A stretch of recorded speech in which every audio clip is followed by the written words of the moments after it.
ಇವೆಲ್ಲದರ ಮಧ್ಯೆ ಮಾನ್ಯ ಮುಖ್ಯಮಂತ್ರಿ ಸಿದ್ದರಾಮಯ್ಯನವರ ಸರ್ಕಾರ ಈ ರಾಜ್ಯ ಮೆಚ್ಚುವಂತಹ ಜನ ಮೆಚ್ಚುವಂತಹ ಘನಂದಾರಿ ಕೆಲಸವೊಂದನ್ನು ಇವತ್ತು ಮಾಡಿದೆ. ಇದು ಅದ್ಭುತ ಗ್ಯಾರಂಟಿಗಳ ಬಾಪಿದು. 2011ರಲ್ಲಿ ನಡೆದಿದ್ದಂತಹ ಕೆಪಿಎಸ್ಸಿ ಹಗರಣದಲ್ಲಿ ಆರೋಪಿಗಳಂತ ಆಗಿದ್ದಂತಹ ಕೆಪಿಎಸ್ಸಿ ಸದಸ್ಯರ ವಿರುದ್ಧದ ತನಿಖೆಗೆ ವಿಚಾರಣೆಗೆ ಮುಖ್ಯಮಂತ್ರಿ ಸಿದ್ದರಾಮಯ್ಯನವರ ಸರ್ಕಾರ ಅನುಮತಿಯನ್ನು ಕೊಟ್ಟಿಲ್ಲ.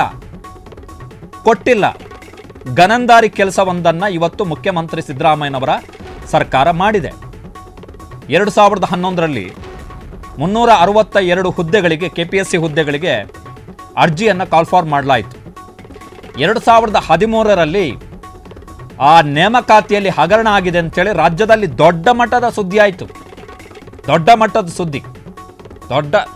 ಸ್ವತಃ ಈಗ ಕೇಂದ್ರ ಸಚಿವರಾಗಿರುವಂತಹ ಮಾಜಿ ಮುಖ್ಯಮಂತ್ರಿ ಎಚ್.ಡಿ. ಕುಮಾರಸ್ವಾಮಿ ಅವರು ಕೂಡ ಆ ಹೋರಾಟದಲ್ಲಿ ಪಾಲ್ಗೊಂಡ್ರು ಕೆಪಿಎಸ್ಸಿ ಸ್ಪರ್ಧಿಗಳ ಪರವಾಗಿ. ಸೊ 2013ರಲ್ಲಿ ನೇಮಕಾತಿಯನ್ನು ರದ್ದುಗೊಳಿಸಿತು ಸರ್ಕಾರ. ಒತ್ತಡದ ಹಿನ್ನೆಲೆಯಲ್ಲಿ ಮುಖ್ಯಮಂತ್ರಿ ಸಿದ್ದರಾಮಯ್ಯನವರ ಸರ್ಕಾರ ಇದ್ದಿದ್ದು 2013ರಲ್ಲಿ CID ಇನ್ವೆಸ್ಟಿಗೇಷನ್ಗೆ ಆರ್ಡರ್ ಮಾಡಿದ್ರು. CID ಇನ್ವೆಸ್ಟಿಗೇಷನ್ನಲ್ಲಿ ಕೆಪಿಎಸ್ಸಿಯ ಆಗಿನ ಅಧ್ಯಕ್ಷ ಗೋನಾಳ್ ಭೀಮಪ್ಪ ಮತ್ತು ಕೆಪಿಎಸ್ಸಿಯ ಸದಸ್ಯೆಯಾಗಿದ್ದಂತಹ ಮಂಜುಳಾ ಶ್ರೀಧರ್ ವಿರುದ್ಧ ಕೆಲವೊಂದಿಷ್ಟು ಗಂಭೀರ ಆರೋಪಗಳನ್ನು CID ತನ್ನ ಆರೋಪ ಪಟ್ಟಿಯಲ್ಲಿ ಮಾಡಿತ್ತು. ಈ ಕೆಪಿಎಸ್ಸಿಯ ಸದಸ್ಯರ ವಿರುದ್ಧ ತನಿಖೆಗೆ ವಿಚಾರಣೆಗೆ ರಾಜ್ಯ ಸರ್ಕಾರ ಇವತ್ತು ತನ್ನ ಕ್ಯಾಬಿನೆಟ್ನಲ್ಲಿ ಅನುಮತಿಯನ್ನು ಕೊಡಬೇಕಿತ್ತು. ಅನುಮತಿ ಅಂತ ಹೇಳಿದ್ರೆ ಕೆಪಿಎಸ್ಸಿ ಅದು ಸಾಂವಿಧಾನಿಕ ಸಂಸ್ಥೆ ಆಗಿರೋದರಿಂದಾಗಿ ರಾಷ್ಟ್ರಪತಿಗಳ ಒಪ್ಪಿಗೆ ಅನಿವಾರ್ಯ. ಥ್ರೂ ರಾಜ್ಯಪಾಲರ ಮುಖಾಂತರ ಅದು ರಾಷ್ಟ್ರಪತಿಗಳ ಒಪ್ಪಿಗೆಯನ್ನು ತರಬೇಕು. ಅದಕ್ಕೆ ರಾಜ್ಯ ಸರ್ಕಾರ ರೆಕಮೆಂಡೇಷನನ್ನು ಮಾಡಬೇಕು. ಸೊ ಇವತ್ತು ಮುಖ್ಯಮಂತ್ರಿ ಸಿದ್ದರಾಮಯ್ಯನವರ ನೇತೃತ್ವದ ಸಂಪುಟದಲ್ಲಿ ಇದರ ಬಗ್ಗೆ ಚರ್ಚೆ ನಡೆದಿದೆ. ಆ ಚರ್ಚೆಯಲ್ಲಿ ಫೈನಲಿ ಅತ್ಯಂತ ಪಾರದರ್ಶಕ ಆಡಳಿತವನ್ನು ಕೊಡ್ತಾ ಇರುವಂತಹ ಮುಖ್ಯಮಂತ್ರಿ ಸಿದ್ದರಾಮಯ್ಯನವರು, ಅತ್ಯಂತ ಪಾರದರ್ಶಕ ಪ್ರಾಮಾಣಿಕ ಆಡಳಿತವನ್ನು ಕೊಡ್ತಾ ಇರ್ತಕ್ಕಂಥ ಮುಖ್ಯಮಂತ್ರಿ ಸಿದ್ದರಾಮಯ್ಯನವರು ಈ ಹಗರಣಕ್ಕೆ ಸಂಬಂಧಪಟ್ಟ ಹಾಗೆ ಈ ಹಗರಣದಲ್ಲಿ ಭಾಗಿಯಾಗಿದ್ದಾರೆ ಅಂತೇಳಿ ಆರೋಪಿಸಲಾಗಿರುವಂತಹ ಸದಸ್ಯರ ವಿರುದ್ಧದ ತನಿಖೆಗೆ ಅನುಮತಿಯನ್ನು ಕೊಟ್ಟಿಲ್ಲ. ಇವತ್ತಿನ ಕ್ಯಾಬಿನೆಟ್ನ ನಿರ್ಧಾರ ಇದು. ಕೆಪಿಎಸ್ಸಿಯ ಕಥೆ ಏನಾಗಿದೆ ಅಂತ ಹೇಳಿದ್ರೆ ಪ್ರತಿದಿನ ಕೆಪಿಎಸ್ಸಿ ಹಗರಣಗಳು, ಭ್ರಷ್ಟಾಚಾರ, ಅಕ್ರಮ ಇವುಗಳ ಕಾರಣಕ್ಕೋಸ್ಕರನೇ ಸುದ್ದಿಯಲ್ಲಿರುವಂಥದ್ದು.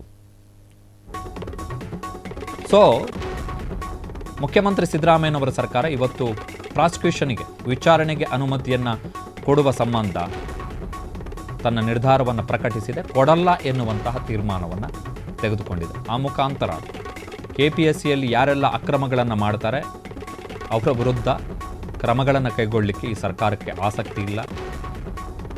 ಇತ್ತೀಚೆಗೆ ಕರ್ನಾಟಕ ಹೈಕೋರ್ಟ್ನಲ್ಲಿ ಗ್ರಾಮೀಣಾಭಿವೃದ್ಧಿ ಇಲಾಖೆಗೆ ಸಂಬಂಧಪಟ್ಟಂತಹ ಇಂಜಿನಿಯರ್ಗಳ ನೇಮಕಾತಿಗೆ ಸಂಬಂಧಪಟ್ಟಾಗೆ ಒಂದು ವಿಚಾರಣೆ ನಡೆದಿದೆ. ಆ ವಿಚಾರಣೆಯ ಸಂದರ್ಭದಲ್ಲಿ ನ್ಯಾಯಮೂರ್ತಿ ಕೃಷ್ಣಾ ದೀಕ್ಷಿತ್ ಅವರು, ಈಗ ಅವರು ಕರ್ನಾಟಕ ಹೈಕೋರ್ಟ್ನಿಂದ ವರ್ಗಾವಣೆ ಆಗಿದ್ದಾರೆ, ಕೃಷ್ಣಾ ದೀಕ್ಷಿತ್ ಅವರು ಕೆಲವು ಪ್ರಶ್ನೆಗಳನ್ನು ಕೇಳ್ತಾರೆ.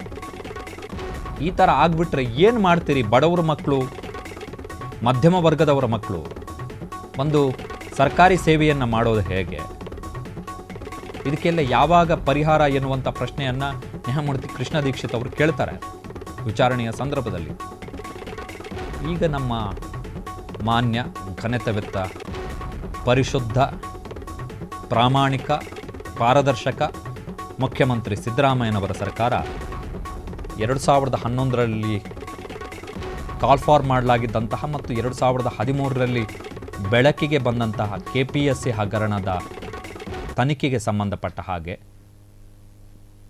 ಸದಸ್ಯರ ವಿರುದ್ಧದ ತನಿಖೆಗೆ ಅನುಮತಿಯನ್ನು ಕೊಟ್ಟಿಲ್ಲ. ಈ ನೇಮಕಾತಿಯಲ್ಲಿ ಕೆಲವರು ಈಗಾಗಲೇ ಕೆಲಸವನ್ನು ಗಿಟ್ಟಿಸಿಕೊಂಡು ಬೇರೆ ಬೇರೆ ಹುದ್ದೆಗಳಲ್ಲಿ ಕರ್ತವ್ಯವನ್ನು ಕೂಡ ನಿರ್ವಹಿಸ್ತಾ ಇದ್ದಾರೆ. ಈ ನೇಮಕಾತಿಗೆ ಸಂಬಂಧಪಟ್ಟ ಹಾಗೆ ಕರ್ನಾಟಕ ಅಡ್ಮಿನಿಸ್ಟ್ರೇಟಿವ್ ಟ್ರಿಬ್ಯುನಲ್ ಏನಿದೆ KIT, ಇಲ್ಲೂ ಕೂಡ ಅರ್ಜಿ ಸಲ್ಲಿಕೆ ಆಗಿತ್ತು. ಕರ್ನಾಟಕ ಹೈಕೋರ್ಟ್ನಲ್ಲಿ ಅರ್ಜಿ ಸಲ್ಲಿಕೆ ಆಗಿತ್ತು. ಸುಪ್ರೀಂ ಕೋರ್ಟ್ನಲ್ಲಿ ಅರ್ಜಿ ಸಲ್ಲಿಕೆ ಆಗಿತ್ತು. ಸುಪ್ರೀಂ ಕೋರ್ಟ್ನವರು ಟಿಪ್ಪಣಿಯನ್ನು ಕೂಡ ಮಾಡಿದ್ರು. ತುಂಬ ದೊಡ್ಡ ಮಟ್ಟದಲ್ಲಿ ಅಕ್ರಮಗಳಾಗಿದೆ ಎನ್ನುವಂಥ ಅಭಿಪ್ರಾಯವನ್ನು ವ್ಯಕ್ತಪಡಿಸಿತ್ತು.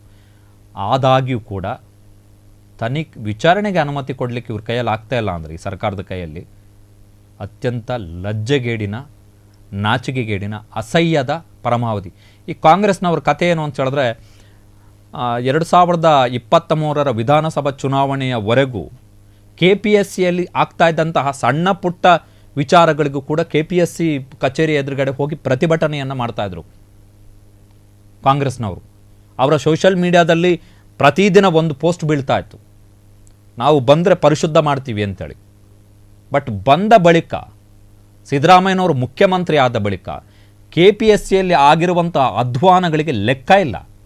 ಆ ಸಂದರ್ಭದಲ್ಲಿ BJP ಆಡಳಿತದಲ್ಲಿದ್ದಂತಹ ಸಂದರ್ಭದಲ್ಲಿ KPSCಯ ಬಾಗಿಲ ಎದುರುಗಡೆ ಕೂತ್ಕೊಂಡು ಪ್ರತಿಭಟನೆ ಮಾಡ್ತಾ ಇದ್ದಂತಹ ಕಾಂಗ್ರೆಸ್ನ ಯಾವ ಮುಖಂಡರು, ಅದು ಲೋಕಲ್ಲು, ಸ್ಟೇಟು, ಈ ಯಾವ ಲೀಡರ್ಗಳು ಕೂಡ ಈಗ KPSC ಬಳಿ ಕಾಣಿಸ್ತಾ ಇಲ್ಲ. ಇದು ಕಥೆ, ಸಿದ್ದರಾಮಯ್ಯನವರ ಸರ್ಕಾರದ ಕತೆ. ನಾಚಿಗೆ ಮಾನ ಮರ್ಯಾದೆ ಇದ್ದಿದ್ದರೆ ಡಿಸಿಷನ್ ತಗೊಂಡಿರೋರು ಏನಾಗ್ತಿತ್ತು? ತನಿಖೆಗೆ ಅನುಮತಿಯನ್ನು ಕೊಟ್ಟಿದ್ದಿದ್ರೆ ಏನು ಹೋಗ್ತಾ ಇತ್ತು? ಏನು ಪರಿಶುದ್ಧ ಆಗೋದು ಯಾವಾಗ? ಮತ್ತೆ KPSC ಅವರಿಗೆ ಪ್ರಶ್ನೆ ಪತ್ರಿಕೆ ಪ್ರಿಂಟ್ ಮಾಡೋ ಯೋಗ್ಯತೆ ಇಲ್ಲ ಇವರಿಗೆ, ನೀಟಾಗಿ ಅದರ ಭಾಷಾಂತರ ಮಾಡೋ ಯೋಗ್ಯತೆ ಇಲ್ಲ, ಎಕ್ಸಾಮನ್ನು ನೀಟಾಗಿ ಕಂಡಕ್ಟ್ ಮಾಡುವಂಥ ಯೋಗ್ಯತೆ ಇಲ್ಲ. ಇದು ನೋಡಿದ್ರೆ ಸಾಂವಿಧಾನಿಕ ಸಂಸ್ಥೆ. ಇದರ ಅಧ್ಯಕ್ಷರನ್ನು, ಇದರ ಮೆಂಬರ್ಗಳನ್ನು, ಇತರೆ ಸರ್ಕಾರಿ ಅಧಿಕಾರಿಗಳನ್ನು ಕೆಲಸದಿಂದ ತೆಗೆದ ಹಾಗೆ ತೆಗೆಯೋಕ್ಕಾಗಲ್ಲ. ಇದರ ಅಧ್ಯಕ್ಷರು, ಇದರ ಸದಸ್ಯರನ್ನು ರಿಮೂವ್ ಮಾಡಬೇಕಾದ್ರೆ ಸಿಕ್ಕಾಪಟ್ಟೆ ಪ್ರೊಸೀಜರ್ ಇದೆ, ಹೆವಿ ಪ್ರೊಸೀಜರ್ ಇದೆ. ರಾಷ್ಟ್ರಪತಿಗಳು ಸುಪ್ರೀಂ ಕೋರ್ಟ್ನ ನ್ಯಾಯಮೂರ್ತಿಗಳ ಕಾನೂನು ಅಭಿಪ್ರಾಯವನ್ನು ಕೇಳಬೇಕು. ಈ ಲೋಕಸೇವಾ ಆಯೋಗಗಳ ಅಧ್ಯಕ್ಷರು ಮತ್ತು ಸದಸ್ಯರನ್ನು ಅವರ ಹುದ್ದೆಯಿಂದ ಇನ್ ಕೇಸ್ ಅಕ್ರಮಗಳು ಕಂಡು ಬಂದಂತಹ ಸಂದರ್ಭದಲ್ಲಿ ಅವರನ್ನು ತೆಗಿಬೇಕು ಅಂತ ಹೇಳಿದ್ರು. ಅಷ್ಟು ಬಿಗಿಯಾಗಿರುವಂತಹ ಪ್ರೋಸೆಸ್ಸು. ಸಿಕ್ಕಿರುವ ಒಂದು ಅವಕಾಶವನ್ನು ಬಳಸ್ಕೊಳ್ಳೋಕ್ಕೆ ಈ ಸರ್ಕಾರಕ್ಕೆ ಯೋಗ್ಯತೆ ಇಲ್ಲ ಎನ್ನುವುದಾದರೆ, ನನ್ನ ಪ್ರಕಾರ ಕರ್ನಾಟಕದ ಯಾವ ಸ್ಪರ್ಧಾಕಾಂಕ್ಷಿ ಕೂಡ, ಯಾರೆಲ್ಲ ಸರ್ಕಾರಿ ಹುದ್ದೆಯ ನಿರೀಕ್ಷೆಯಲ್ಲಿದ್ದಾರೆ, ಯಾರೆಲ್ಲ ರೆಡಿ ಆಗ್ತಿದ್ದಾರೆ, ಈ ಸರ್ಕಾರವನ್ನು ನಂಬಬೇಕಾದಂಥ ಯಾವ ಅಗತ್ಯ ಕೂಡ ಇಲ್ಲ. ಕ್ಷಣ ಕ್ಷಣದ ಸುದ್ದಿಗಳಿಗಾಗಿ ಫ್ರೀಡಂ ಟಿವಿ ಸಬ್ಸ್ಕ್ರೈಬ್ ಮಾಡಿ, ಲೈಕ್ ಮಾಡಿ ಹಾಗೂ ಫಾಲೋ ಮಾಡಿ. ಹೊಸ ಸುದ್ದಿಗಳ ನೋಟಿಫಿಕೇಶನ್ಗಾಗಿ ಬೆಲ್ ಐಕಾನ್ ಮೇಲೆ ಕ್ಲಿಕ್ ಮಾಡಿ.